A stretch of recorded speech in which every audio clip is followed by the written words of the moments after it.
संजय गायकवाड यांनी आदरणीय छगनजी भुजबळ यांच्याबद्दल जे बेताल वक्तव्य केलं त्यांचा आम्ही जाहीर निषेध करतो आणि संजय गायकवाड यांना समज देऊ इच्छितो की कदापि तू चुकून भुजबळ साहेबांच्या नांदी लागू नको।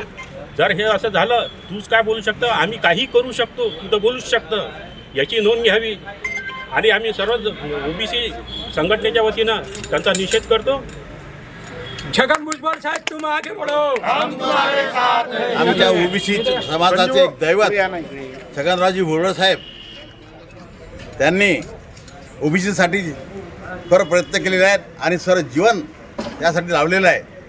अशाच भुजबळ साहेबाबद्दल बुलढाण्याचे आमदार संजय गायकवाड जे गुंड प्रवृत्तीचे आहेत, त्यांनी जे काही अपराध शब्द वापरले आहेत त्याचा आम्ही सर्व समाजातर्फे निषेध करतो। ॲक्च्युली ज्या शिवसेनेत हा संजय गायकवाड आता आलेला आहे ती शिवसेना भुजबळ साहेबांनी स्थापन केलेली आहे बाळासाहेबांबरोबर, परंतु बाळासाहेबांना मंडळ आयोगाला विरोध केल्यामुळे शिवसेना त्यावेळी त्याने सोडली। म्हणजे बाळासाहेब ठाकरेवर काम करणारे आमचे नेते त्यांच्याविषयी हा गायकवाड जो आज दंड्यातून निघालेला आहे तो ही भाषा वापरतो, त्यामुळे आमच्या भावना तीव्र झालेल्या आहेत आणि पूर्ण ओबीसी समाजाने तीव्र भावना झाल्या आहेत, याचा उद्रेकसुद्धा होऊ शकतो। म्हणून आम्ही आज तहसीलदारासुद्धा निवेदन दिलं आणि पोलिससुद्धा निवेदन दिलं।